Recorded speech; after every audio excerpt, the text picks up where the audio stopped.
I opened my front door on a Tuesday morning expecting nothing more exciting than grabbing the mail before work. But instead, I found a bright orange notice taped across the frame like someone wanted to make absolutely sure nobody could miss it. The first line said emergency structural repair in bold capital letters.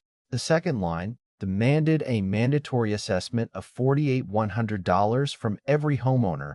And by the time I reached the bottom of the page, I realized they weren't asking for permission. They weren't scheduling a vote. They weren't even pretending we had a choice.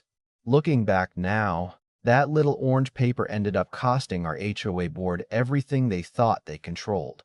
And if they had just treated us like neighbors instead of walking ATM machines, none of what happened afterward would have ever happened. My name is Nathan Brooks, and at the time I had been living in a 3-story brick condominium community outside Columbus, Ohio, for almost 7 years. It wasn't fancy, but it had character.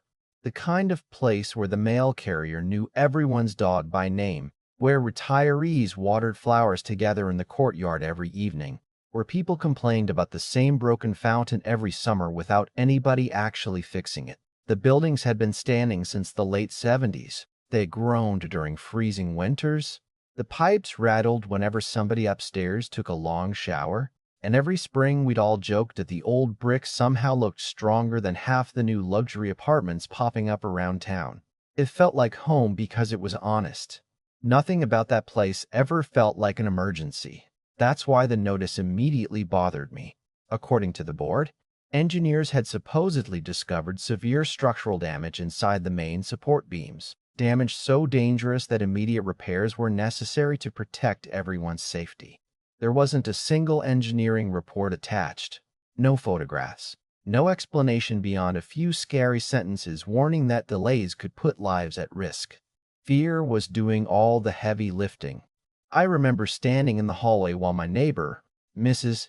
Alvarez, opened her door across from mine with the exact same orange paper in her hand. She looked at me and asked quietly, "Nathan, do you think the building is actually unsafe?" I shrugged because I honestly didn't know, but something about the wording felt rehearsed, almost theatrical. If it was really that dangerous, I said, wouldn't they be telling us to leave instead of asking for a check? She gave a nervous laugh, but neither of us smiled for very long.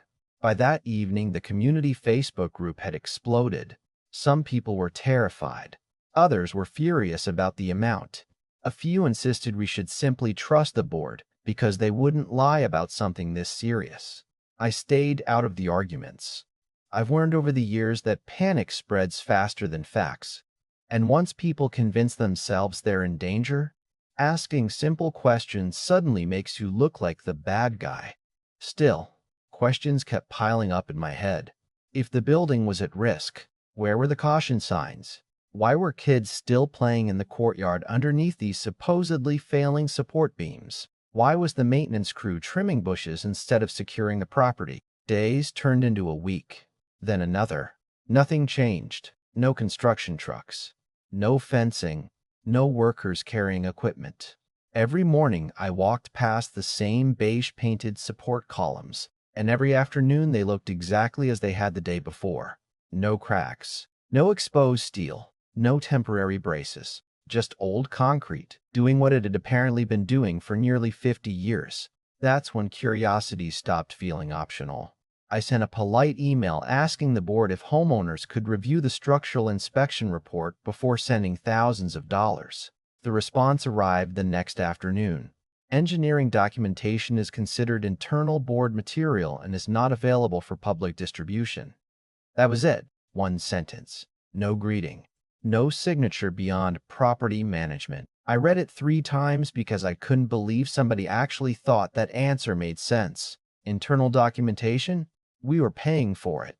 We supposedly owned the problem together, yet somehow the evidence belonged only to them. So I asked another question.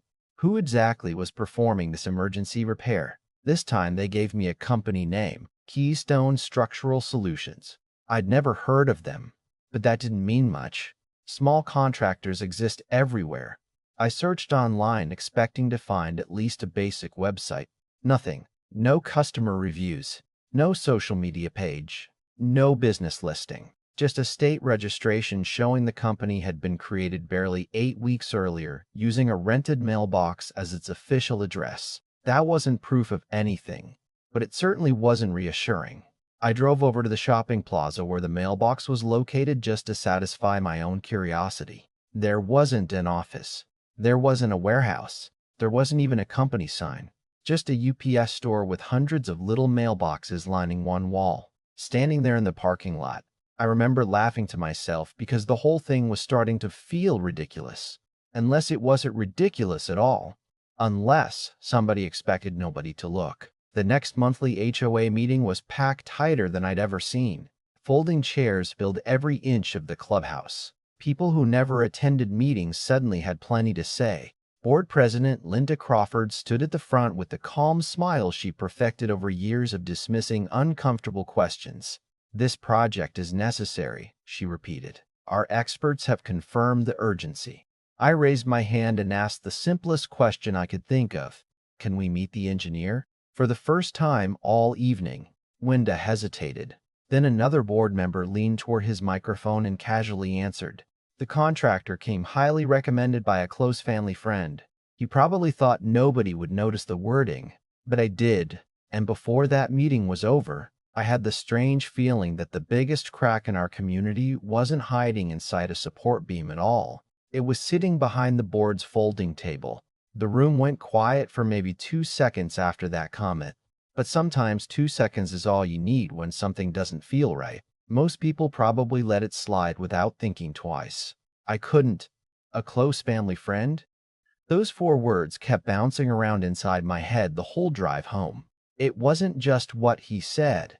It was how he said it, like he'd accidentally answered the question nobody was supposed to ask. I didn't sleep much that night.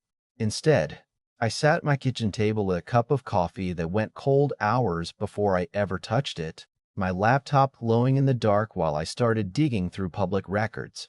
Maybe I was wasting my time. Maybe there really was an emergency and I was just being stubborn. I actually hoped that was the case because the alternative meant the people running our community were gambling with everyone's trust. The next morning, I searched the business registration again, this time looking beyond the company itself. Keystone Structural Solutions had only one listed organizer, a man named Eric Holden. His address wasn't public, but campaign donation records led me to another address, which led me to county property records. And suddenly another name appeared.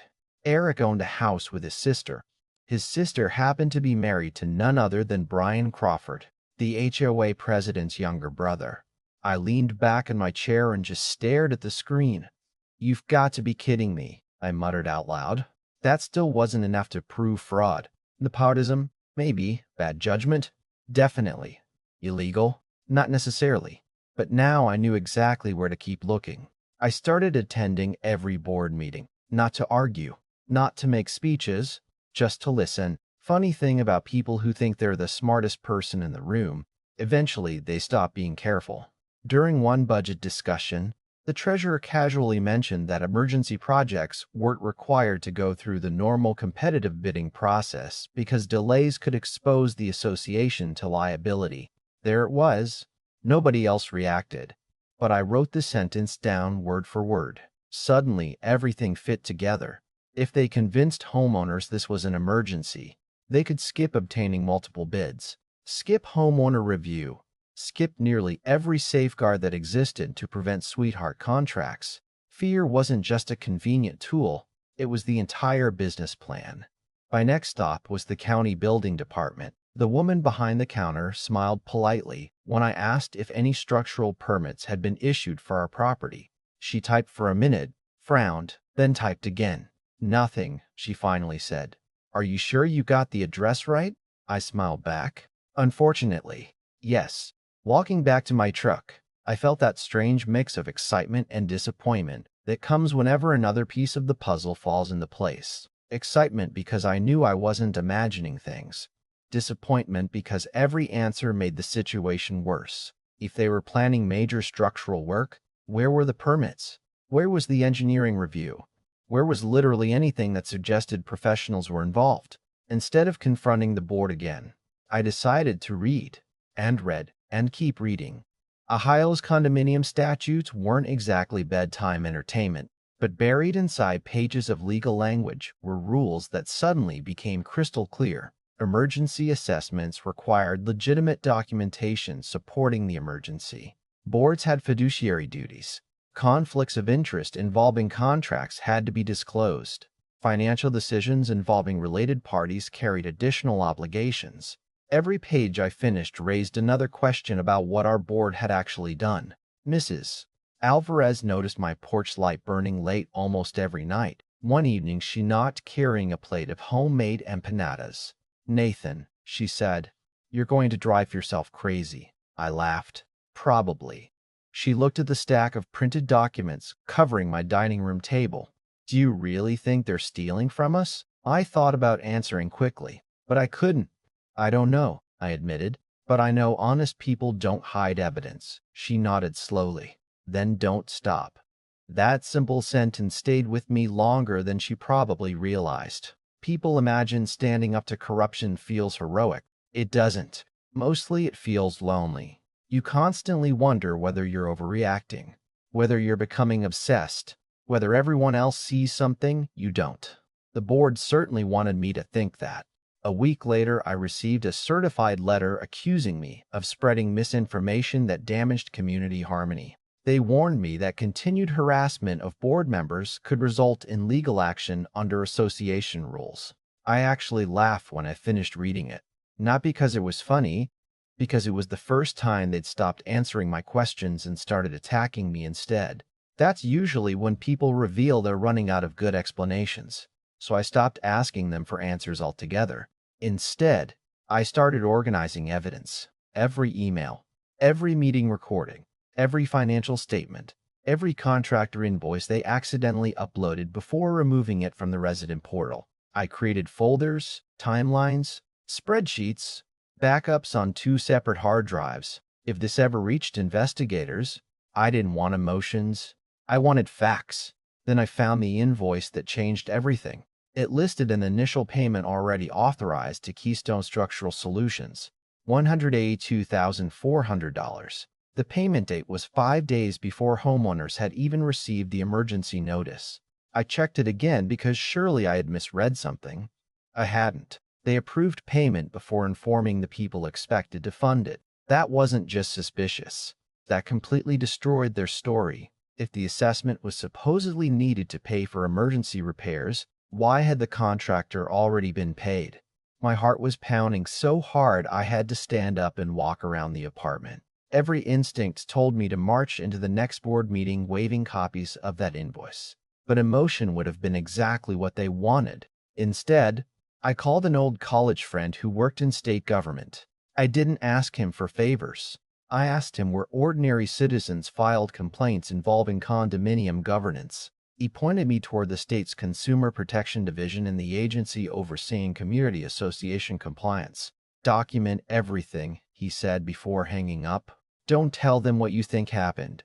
Show them what happened." That became my mission. For the next several days, I assembled what eventually became a packet nearly 3 inches thick. Emails were arranged chronologically.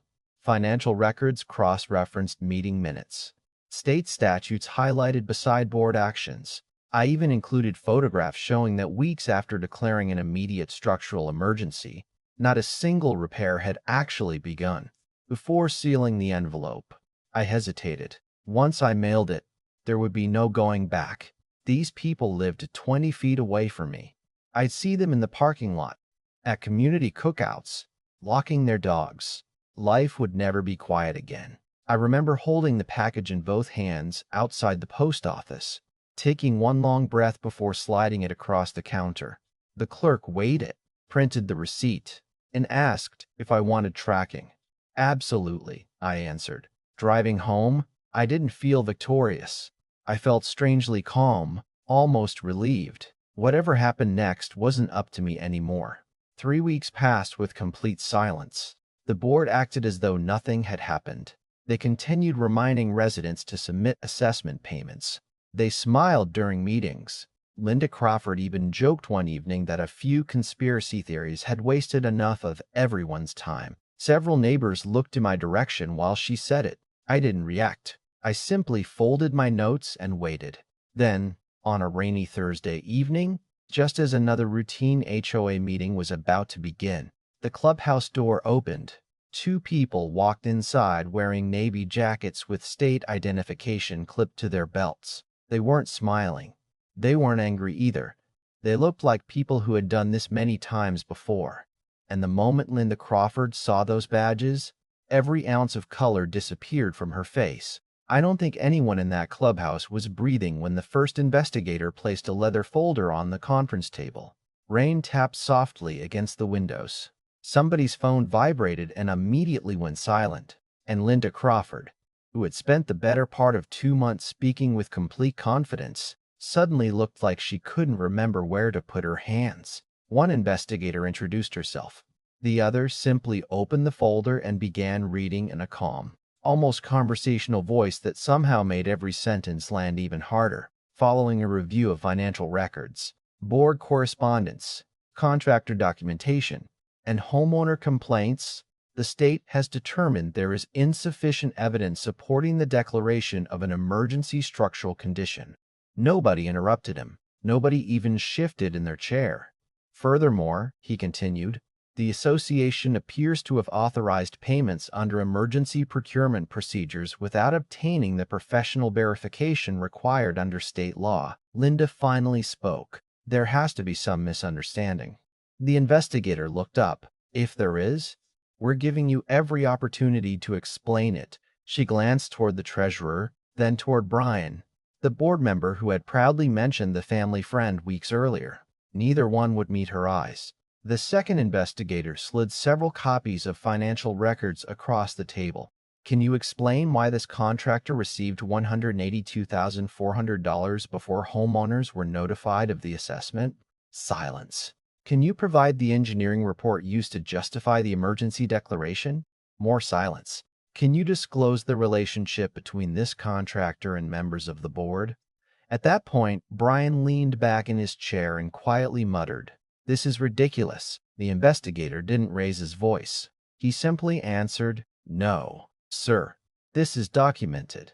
I've replayed that moment in my head more times than I can count because it was the exact second the balance of power changed. For weeks, they had treated every homeowner question like an inconvenience. Now they were the ones answering questions. And suddenly, they had none of the answers they claimed to have before. The meeting ended less than 20 minutes later. Not because anyone wanted it to, because there wasn't really anything left to discuss. The investigators instructed the board to preserve all financial records, suspend further collection of the emergency assessment, and cooperate with the formal review already underway. People filed out quietly. Nobody argued. Nobody celebrated. We all just looked at each other with the same expression, realizing we had almost written checks because someone expected fear to replace proof. The official findings arrived about a month later. The so-called emergency had never been supported by an independent engineering inspection. The contractor had been selected through undisclosed personal relationships. Emergency purchasing procedures had been improperly used to bypass normal competitive bidding requirements.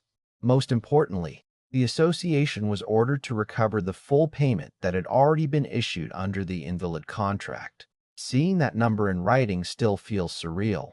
$182,400. Money that belonged to every homeowner in our community. Linda resigned the same afternoon the findings became public. The treasurer followed within hours. Brian quietly sold his unit before the end of the year. I never saw him again. The new board took a very different approach. Their first decision wasn't to repaint buildings or replace landscaping. They hired an independent structural engineering firm with no connections to anyone in the neighborhood. Those engineers spent 2 full days inspecting beams, foundations, support columns, crawl spaces, every area we'd supposedly been told was in immediate danger. Their report was almost anticlimactic. The building showed ordinary wear consistent with their age. Routine maintenance was recommended over the coming years, but there was no structural emergency, no imminent collapse, no justification for the panic that had swept through the community. Mrs. Alvarez stopped by after the report was released carrying another plate of empanadas. This time she smiled before I even opened the door. "Looks like you weren't crazy after all." She laughed. I laughed too. I was beginning to wonder. She pointed toward the courtyard where neighbors were talking together around the old broken fountain. "You know what changed?" she asked. I looked outside expecting her to mention the board. Instead, she said, "People ask questions now." She was right. Every contract started appearing online before votes. Financial statements became available to every homeowner. Board meetings actually turned into conversations instead of lectures. Nobody expected blind trust anymore because trust, we all learned, isn't something a board gets elected with. It's something they earn every month. They choose transparency over convenience. Every now and then, someone asks me whether all the late nights, all the paperwork, and all the stress were worth it. My answer surprises them. The money wasn't the biggest victory. The resignations weren't either. The real victory was discovering that ordinary people don't need power to hold powerful people accountable. They just need patience, documentation, and the willingness to keep asking one more question after everyone else has decided to stop. Sometimes corruption doesn't wear a mask. Sometimes it wears a polo shirt with an HOA logo and tells you it's acting for your own good. And sometimes the strongest thing a homeowner can say isn't, "I'm suing you." It's simply, "Can I see the evidence?" Looking back, I don't hate the people who tried to push that fake emergency through. Anger burns out eventually. What stays with me is the lesson. Communities don't fall apart because buildings get old. They fall apart when honesty becomes optional. So now I'm curious what you think. If you had been living in that community, would you have paid the assessment without asking questions? Or would you have challenged the board even if it meant becoming the unpopular neighbor for a while? Let me know in the comments, because stories like this always spark strong opinions. And honestly, that's exactly how it should be. If you enjoyed this story, don't forget to like the video, subscribe to the channel, and share with someone who believes accountability should never depend on who's in charge.